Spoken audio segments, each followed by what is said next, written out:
Speaking of, I was thinking of letting mine grow a little bit. What do you think? No. Next month or two. Well, actually, look okay with I it. think so. But like, I think I'm gonna. sometimes those sometimes those mustaches make it look like you like little girls. And it's just not. Last time I grew it out last year, I don't think I ended up looking like a little girl. So No, like you, because of that, I think I'll do it makes again. You look like you like little girls. You know? Oh, really? Yeah. Like Let's go into physics. Okay. We won't dive into that. No, yeah, I didn't want to. I was like trying to be as vague as possible. I think that's more a mustache thing, isn't That's it? what I was saying. Okay, Oh, you're okay. talking about something different? I'm talking about just letting it all go. Oh, yeah, do that. That would look good. Yeah, yeah. It's not the mustache by itself. That just looks bad. I see what you You mean know then. what I'm saying? Understandable. Yeah, yeah. No. It looks Okay. good. It would look good if you would. So, worksheet number 5 is what we're going to talk about today. I feel like we'll just go through these one by one. I'm going to save number 1 for the end because I want to do something different with that one. But, and actually, I think I'll save number 2 as well because it kind of ties into the newer stuff that we're going to be doing here. So, let's begin with number 3 on worksheet 5. So, number 3, you can see we are starting at the origin there, and we're given an original velocity. Someone pushes the ball, so it's going up the ramp. If they didn't, we wouldn't have anything to do on this picture because it would just fall down. So, it's given some original velocity going up the ramp. And you can see it begins at the origin.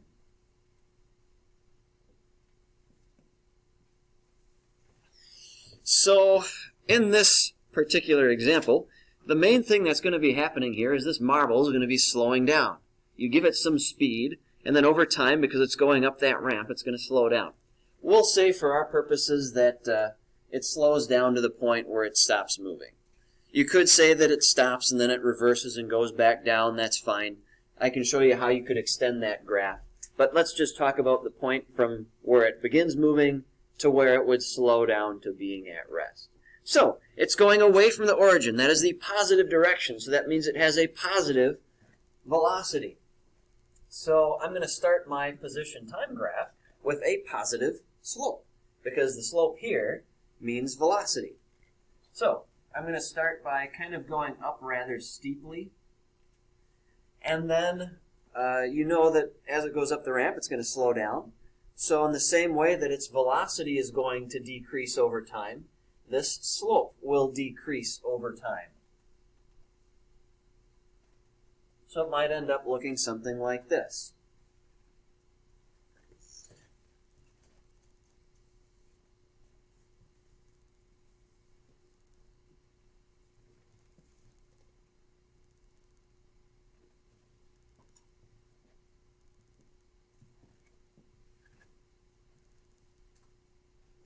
So that's our position time graph. Again, the main thing you need to be aware of is that on this graph, the slope is the important part. The slope here represents velocity. If you know what's going on with velocity, that means you know what's going on with this slope. So, on the velocity time graph, again, we know we're starting with a big positive velocity. Therefore, we're going to start our velocity time graph in the big positive direction, up here. Now, as time goes on, that velocity decreases, ultimately reaching 0. And that's how that graph would look. For the acceleration time graph, we turn to the slope of this. Because in the same way that the slope on this graph represents velocity, the slope on this graph represents acceleration. So we've got a constant negative slope here, which means on this graph we'll have a constant negative acceleration.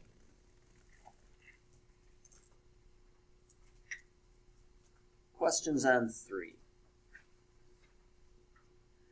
If you thought of this marble coming to rest and then rolling back down the ramp, after that marble is at rest, then if it starts to speed up in the opposite direction, going in the negative direction, then this slope would start to increase in the negative direction. Because as it goes back down the ramp, it's heading towards the origin. That's the negative direction. So if you continued it, your graph would look something like this.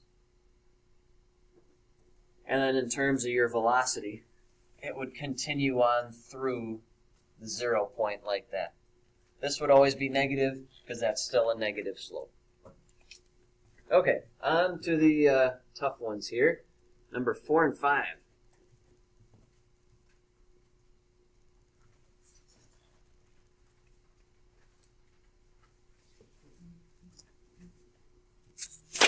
Number 4, we're beginning at the origin, so at least that's good. Outside of that, though, this can get a little complicated. Now we're at the top of the ramp, and we are beginning at rest. So if we are beginning at rest in this example, what can we say about how the slope is going to be on this graph at the beginning? Is it going to be flat, or is it going to be steep? If we start from rest.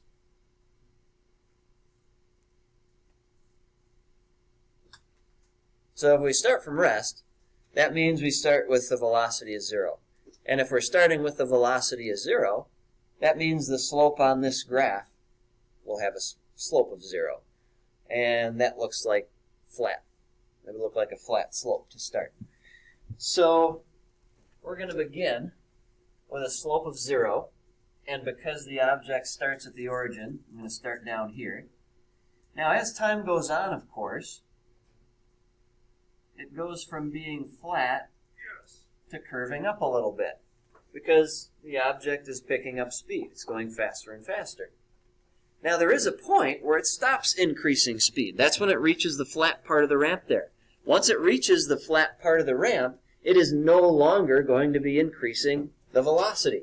So the question is, what happens to the position time graph? Well, if slope represents velocity, you can see here our slope is increasing because our velocity is increasing. Well, once our velocity stops increasing, that simply means the slope stops increasing. So we'll say this is the spot at which the ramp ends and it turns flat. All it means then is that instead of continuing to curve up, you're just going to have a straight line after that. Because we've got a constant positive slope. That means we'll have a constant positive velocity, which is what would happen when you're on that flat surface. You're not picking up speed and you're not slowing down. So what's it look like on the velocity time graph? Well, we begin at rest, so we're going to start here. And as time goes on, our velocity grows in the positive direction. So it's going to look like this. Then this happens. Once we reach the flat portion, the velocity no longer grows. It just remains whatever that value was.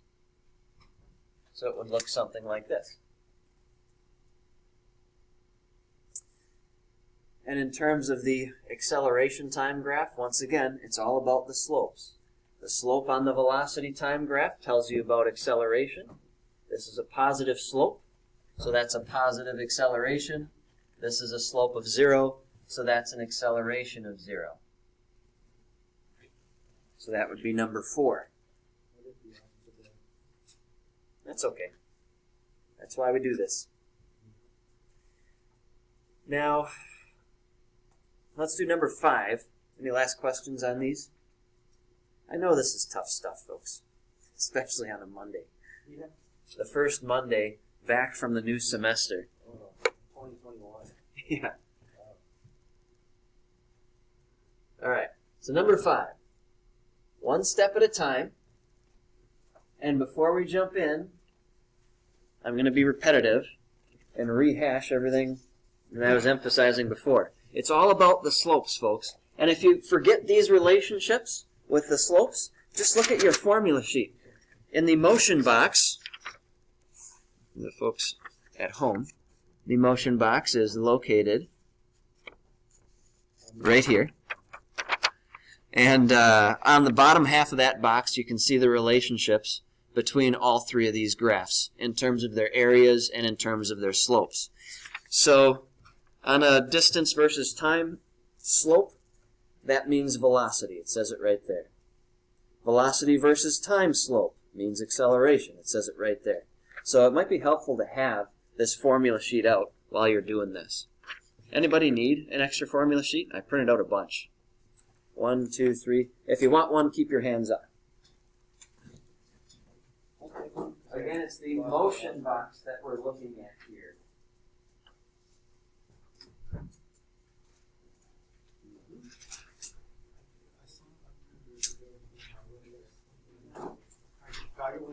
Yeah.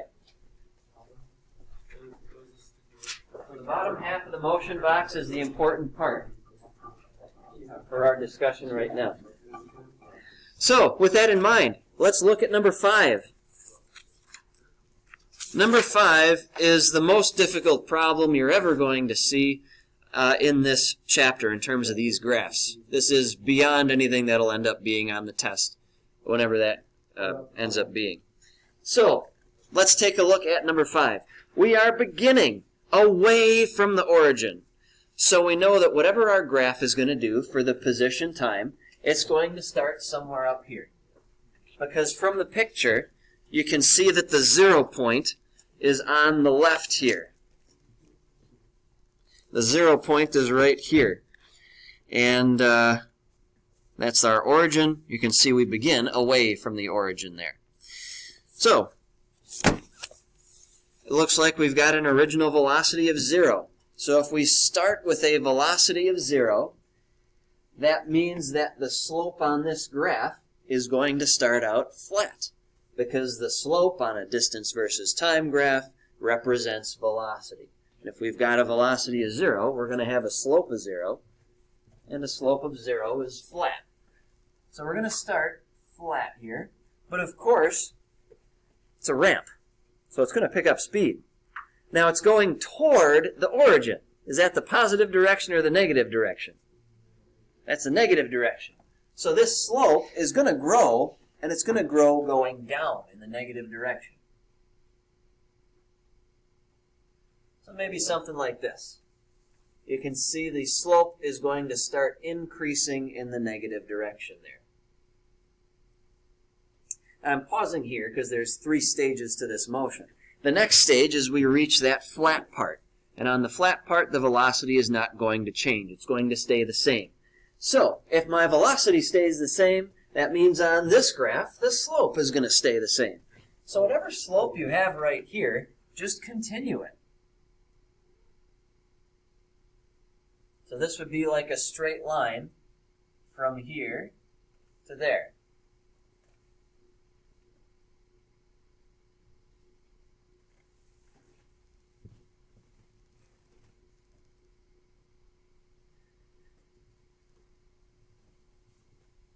Then, of course, we're going to go up the slope on the other side, so that it's going to slow down. So as this object slows down, that means the slope is going to get more and more shallow.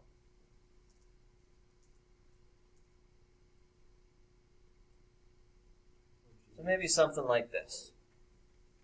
And I'll walk you through this all once you get it written down here again. Yeah, it is. At least it doesn't get any worse than this. That's good. It'd be hard to figure out how I could make it worse.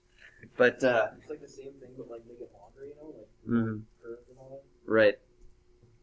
So, yeah, once again, think about it in terms of velocities and slopes. We begin with a velocity of 0.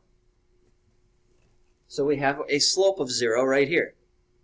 As time goes on, the velocity grows in the negative direction, which is why our slope is growing in the negative direction.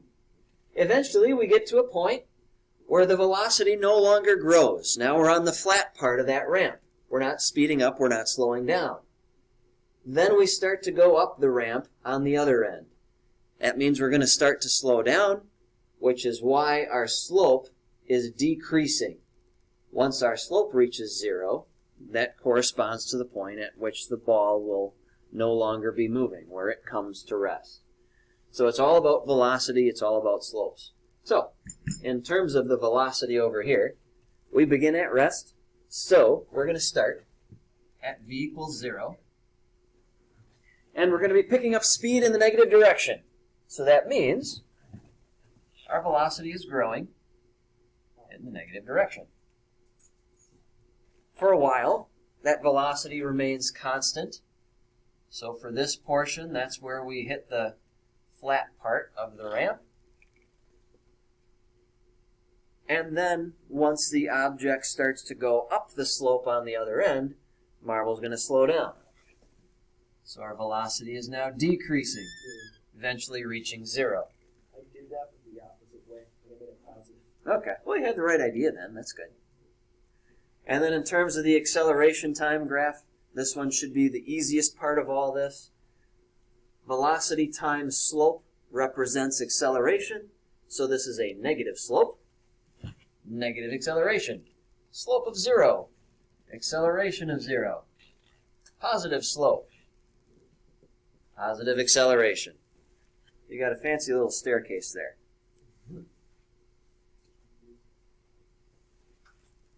I have a staircase right here, actually. Did you know that? What? Oh, whoa, where's it going?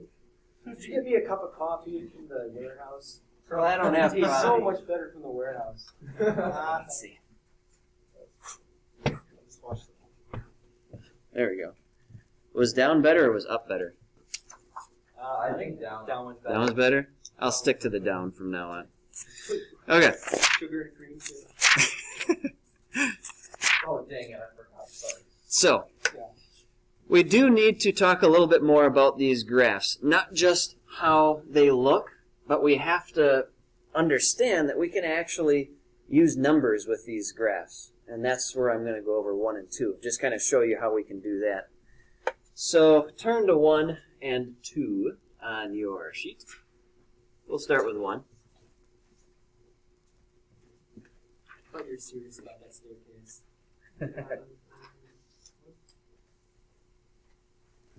Why do all the science rooms have that though? Like that thing up front? With like the where it's like that thing up front? You know, I don't know. I had never seen that before. And when I started teaching here, it was the first time I've seen it. So, It's like it's in Mrs. Moore's room too. And Yeah. it's like fall or something, like moved it. yeah, it must have just been something that science rooms had back when they built things in the 60s. It's not common anymore, Oh yeah. but it's kind of interesting From, like, watching being up here movies. looking down on everybody. So, let's do number 1 together, and I'll show you how we can use numbers with these graphs here. So, number 1, we might have done this in class actually. We're at the origin, and we're going away from it. Obviously, we'll be picking up speed the entire time. We start from rest. So, because the object starts from rest at the origin, I'm going to start down here, and I'm going to start with a very flat slope, because a flat slope is a slope of 0. And if I've got a slope of 0, that means I'm starting with the velocity of 0. As time goes on, though, that velocity is going to grow, which is why I have made my slope continue to grow. In terms of the velocity time graph, once again, we begin at rest.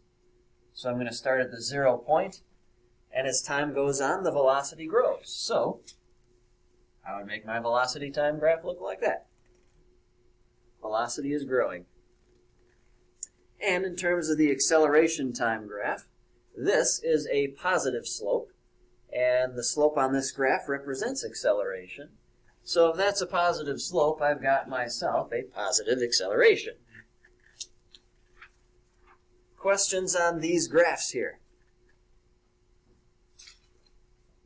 Okay, so where numbers can come in is if you look on the same formula sheet that I just handed out here, underneath the 2 slope things where it tells you what the slopes mean, it also tells you what the areas mean, and those are important too. So on a velocity versus time graph, the area trapped by it represents change in x, or your change in distance, how far you've traveled. So let's just say that for the example in number 1, it gives us a distance, 50 meters, and we're going to ignore that. We'll say this whole thing takes place in 10 seconds. We'll say the final velocity ends up being 20. When? Yeah. So this is our velocity time graph. And if we've got enough information to have these numbers here, we can tell 2 things from this velocity time graph. The slope tells us what the acceleration is. because that's what it says on the sheet. The area tells us how far we've gone. So just by using these two numbers and this graph, we can find out exactly what our acceleration is and how far we've traveled. So let's just calculate that together. The slope of this is going to be rise over run.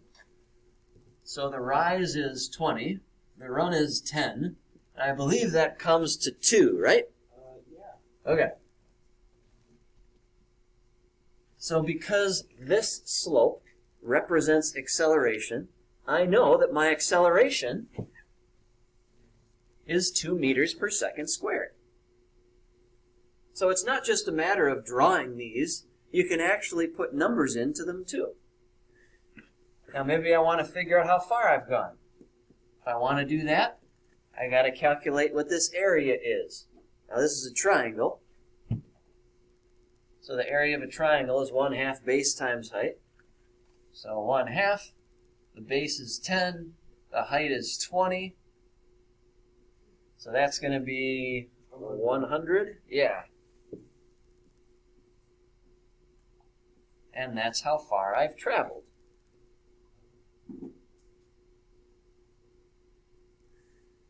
So I suppose if I wanted to, I could be specific about that acceleration time graph too over there. Because if 2 meters per second is the acceleration, that means that's what this would be equal to. And that's how you do that. You just have to be able to calculate areas and slopes, and all of a sudden these graphs become useful instead of just pretty. Questions on what I did here? We'll do another one. Okay. So let's round this out by doing number 2 on the homework then.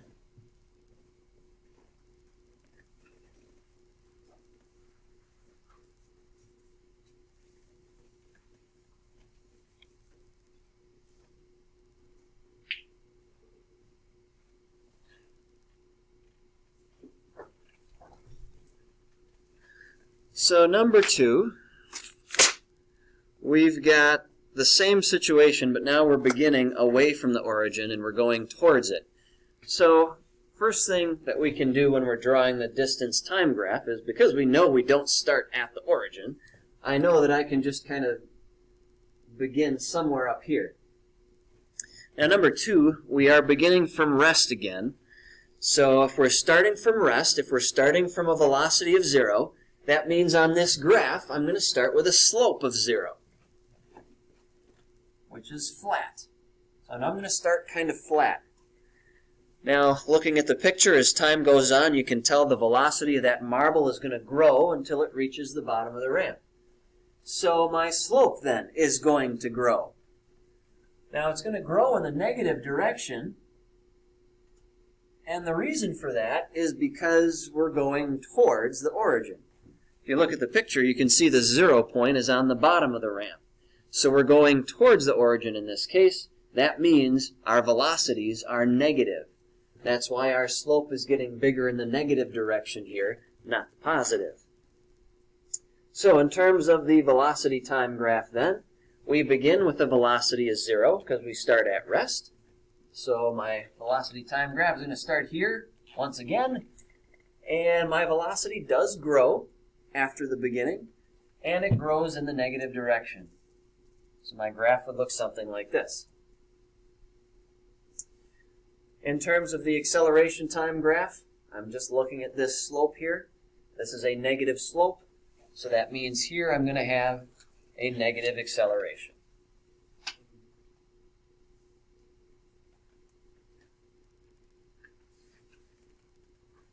So that's what it looks like without numbers. If I wanted to throw numbers in, maybe I'd say this all takes place over 5 seconds.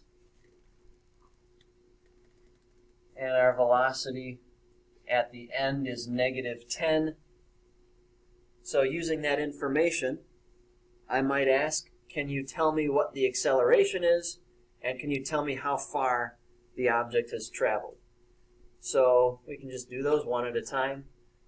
The slope on this graph tells you what the acceleration is. Once again, that's on your formula sheet if you forget. So the slope of this is rise over run. So we've gone down 10, so that's negative 10. We've gone across 5, so negative 10 over 5 is negative 2.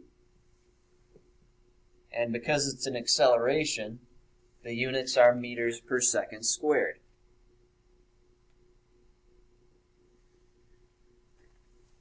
That means that's what this would be too then. Now if I want to figure out how far I've gone, I need to calculate the area that's trapped by this, and that would be the area that I've kind of shaded in there. So once again, I need to take the area of that triangle, which is 1/2 base times height. 1/2, the base is 5, height is negative 10, so that's going to be negative 25, right? Okay.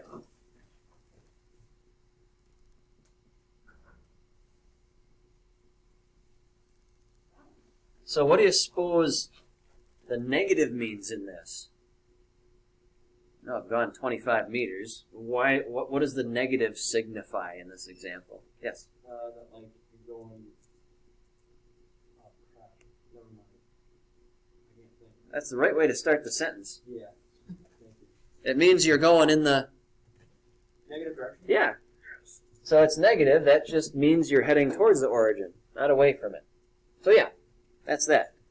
I have one or two more things I want to show you, and then I can hand you out the homework. Maybe you can get a head start on it.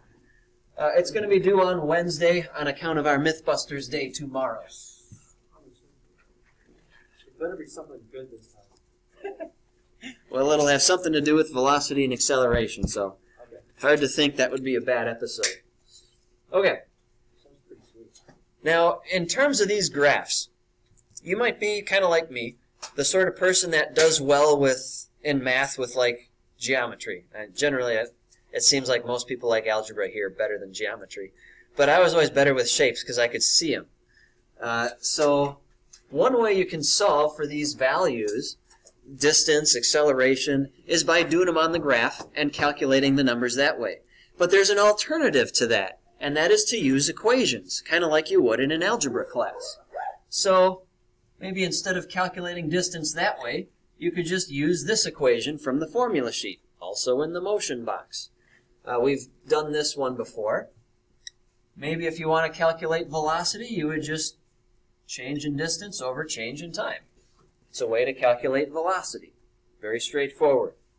Acceleration, same thing, except it's change in velocity over change in time. So these are alternative ways that we can calculate these values as opposed to using the graphs. On the homework, oftentimes you'll be asked to calculate these things both ways, and hopefully you get the same answer both ways. Now there is one special thing here, and this is going to intimidate you, I just know it. But don't be intimidated. I command it. So this equation for distance is only useful if we have a constant velocity. If this velocity is changing, like if we're accelerating or decelerating, then this number doesn't mean anything because that number would be changing all the time. There's an equation that we have that solves for position if the velocity is changing, and it's rather long. It is on your formula sheet, and it looks like this.